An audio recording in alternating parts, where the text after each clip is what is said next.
You ever feel like you know someone online? Like really know them, even though you've never actually met them? Well, that's a parasocial relationship. And lately it feels like we're living in the golden age of them.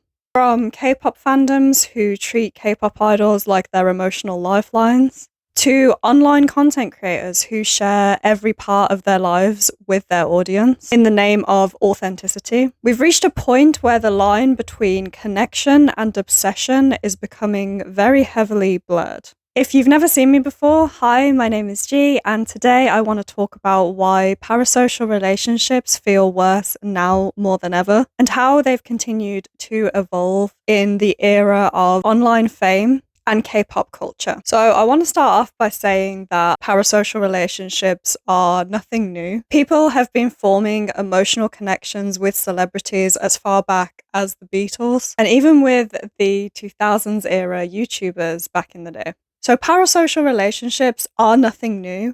However, in this day and age, what has changed is access. The rise of social media has made fame feel more interactive. We're seeing celebrities interact more and more on social media with their fans. You can comment on their pages, you can see what these celebrities have liked on Instagram or TikTok, and you can even get a reply from one of these celebrities that you follow. Suddenly, the illusion of intimacy doesn't seem so one-sided anymore. And creators have naturally learned how to use that. K-pop companies, for example, have mastered this two-way street in helping to form these parasocial relationships or deepen them and make them feel even more real. These idols do live streams while they're eating dinner. They refer to their fans as family or friends. And fan platforms like Weverse can make you feel like you're having a private conversation, even though millions of other people are watching at the same time.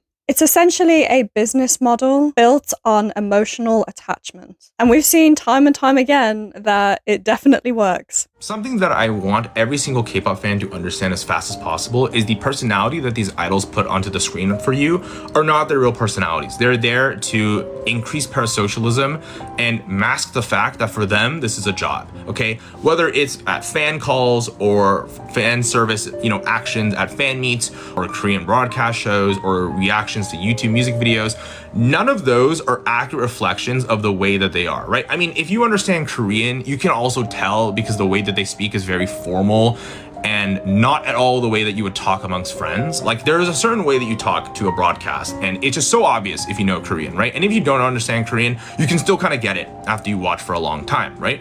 And I hope more people understand that. Like the personalities that these idols have, 99% of them are like fake. They are meant to be created by a marketing team to increase parasocialism, right? That's why like Idol A and his gummy bears and his full night of rest that he absolutely needs, or Idol B being an absolute tsundere to everyone but his group, or the two girls, Idol C and Idol D, being madly in love with each other and everything that they do is just an expression of that love, right? All of this is carefully designed by the marketing team behind these teams in order to present to you an image of parasocialism that you can latch onto and therefore spend more money on, right? And I'm not saying that every single idol is this robot who just checks in and checks out and doesn't actually care about the fans and is just there to like get rich and famous and they just see everything as a means to an end. I'm sure there are people that like do care about giving their fans an experience, right? They do want to be there to present for these people that are spending money on them. They do want to do that extra V live in order to, be there for their fans. They want to create more content and give it to their fans for free. Like I know there are people like that. Okay, you don't have to tell me.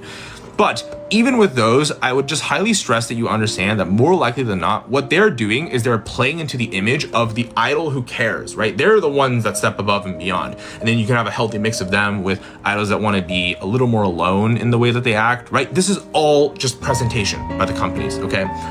And it's just marketing dressed up as intimacy at the end of the day. If you don't understand that and if you don't see that, then you need to wake up to that because that is what is happening. And you can name your own favorite group and be like, well, this group isn't doing that. They're being a lot more realistic about what they... No, okay? every single K-pop group is predicated on the contracts, okay? And these contracts indicate that all these fan things, these are marketing steps. These are ways for fans to interact with their audience, for fans to interact with their idols, but in a way that lets the idol get more money out of the fan, okay? So please don't like assume any parasocialism is even remotely real. These people will never know you.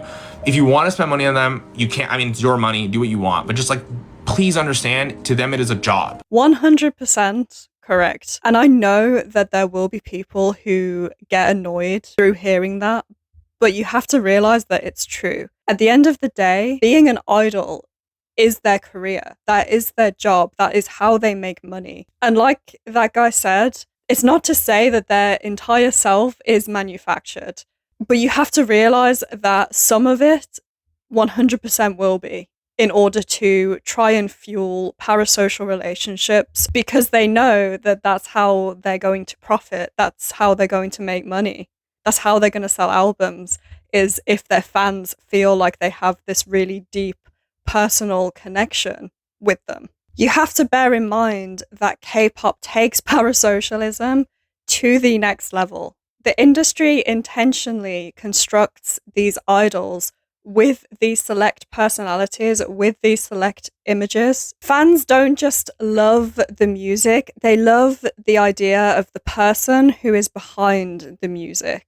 Idols are marketed as emotionally available, yet they're romantically untouchable. And the result of that is entire fandoms that are built upon emotional labor. Streaming songs the second they come out over and over and over again, telling everyone else to stream the songs over and over again so that they can reach the highest number of sales, buying every single album, defending these idols to the ends of the earth on no matter what they've said or done, as if they're truly protecting one of their friends. But it's not friendship. You don't know this person and they don't know you. It is an engineered connection that drives profit. That's why whenever there's a dating scandal or an idol takes a break, you will see absolute outrage from these so-called fans, because they don't feel like they're fans. They feel as if they are actually romantically involved with this person. They react as if they've been betrayed because they feel as though they truly have been. And in a way, honestly, they have been, because they were sold this illusion of emotional intimacy, and now it's been broken. Then you've got the increase in popularity of social medias such as TikTok. TikTok saw a massive rise in fat activism and body positivity. And with that being a sort of trending topic, if you will, on TikTok, there were also many, many creators who started to make this type of content. Many of them started as advocates for body positivity, using their own struggles and their own vulnerabilities to push for social change. Many of them spoke openly about their own personal mental health struggles, discrimination, and body image. And over time, this advocacy turned into what fans felt was intimacy. Fans who felt like they deeply related to this message began to feel like they had a connection with the person behind the message. And with that came a certain level of feeling entitled to these creators' personal lives. And when these creators changed their messaging, especially within the fat activism community, when these creators started to lose weight, a lot of their fans were really outraged, as though they had broken a personal promise between themselves and the fans. And so when, in some cases, these fat activist creators said, hey, I need to lose weight because my health is really suffering, there was no sympathy from these so-called fans whatsoever, because to them, their original message had changed, and to them, this was a betrayal. So you can see how this parasocial cycle becomes extremely exhausting, especially for the creators, as these creators feel so much pressure to stay authentic to their original message, to not change or evolve in any way, even though as human beings, That's naturally what we do. So are parasocial relationships getting worse, or are we just becoming more aware of them? I personally would argue that they are getting worse, but not because of the audience or the idols slash creators themselves. I'd argue it's the rise of social media and being able to connect with these people more than you ever could before. When it comes to creators, the more they share and the more authentic they seem, the more people are likely to continue to watch their content. And if more people continue to watch their content, then the more money they can make through being a content creator. And in the case of K-pop, the more idols feed into and nurture the parasocial relationship that they have with their audience, the more profit and money they can make. So in both cases, they're incentivized to keep this parasocial relationship going because it benefits them, even if it's really unhealthy. Parasocial relationships can start off harmless. They can even be comforting for a lot of people. In many cases, they give people a sense of belonging, being seen by people, especially if they feel disconnected in their real lives. When we consume a creator's content daily, if they are the first thing you see and hear when you wake up and the last thing you see and hear before you go to bed at night, that can really make you feel like you have a personal relationship with them. And when that creator disappears, takes a break, or changes in some way, then the audience can often mourn that as if they're actually missing a friend.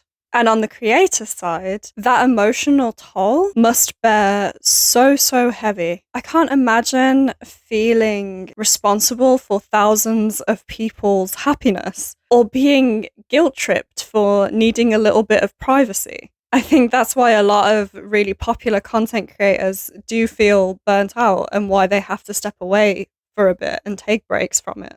There's also a much darker side to this, which is entitlement. Fans actually begin to demand access to these creators and to these idols' lives because they feel like they're owed it. They try and dig up really private information about these creators or about these idols because they feel like they're entitled to know everything about them. And then when these creators or these idols try and set boundaries with their audience or with their fans, they're accused of being fake or of having changed. And this sense of entitlement can actually grow into an incredibly dangerous obsession. I mean, just look at the recent emiru drama. If you don't know who emiru is, she's one of the most popular female streamers on Twitch, which is a live streaming website. And some disgusting person who felt entitled to her space and entitled to her attention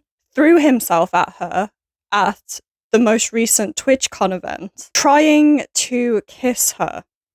Well, then there's the Korean female streamer Yoonjia, who recently, unfortunately, lost her life because some absolute nut job who donated her a lot of money over her streaming career felt like that meant that he was therefore entitled to take her life after she tried to cut ties with him.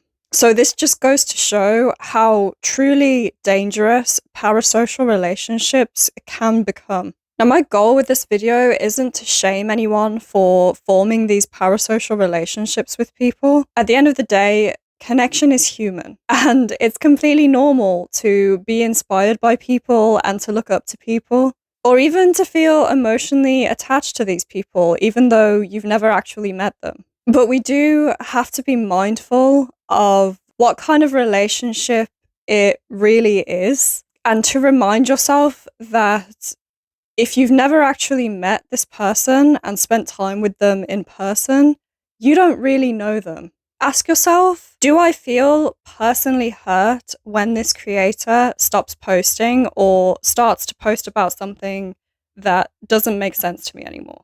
Do I think that I actually know them, like truly know them? And do I expect them to share personal things with me? If the answer is yes, then that is a parasocial bond. And recognizing it doesn't make you weird or obsessive. It just helps you set emotional boundaries. Support creators and idols from afar by respecting their privacy and realizing that you are not entitled to know everything there is to know about them because you don't know them personally. Do not engage with the illusion of intimacy. Treat creators and idols as people, not just these characters that they're known for, or these characters that they're known for portraying online. Because by doing that, you make the internet, and the world for that matter, a little bit less toxic for everybody. I want to say that being a fan isn't bad.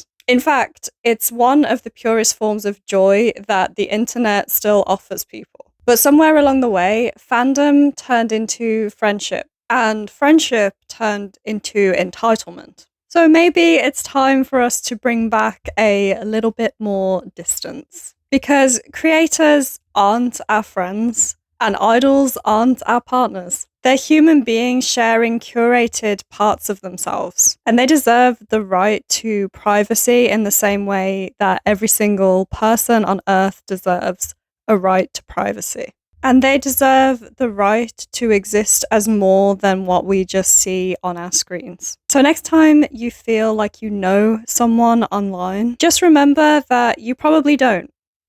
And that's okay. Thank you so much for watching this video, and if you like the video, please make sure to subscribe to my channel to form a parasocial relationship with me.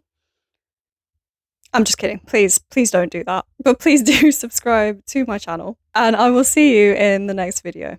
Bye guys!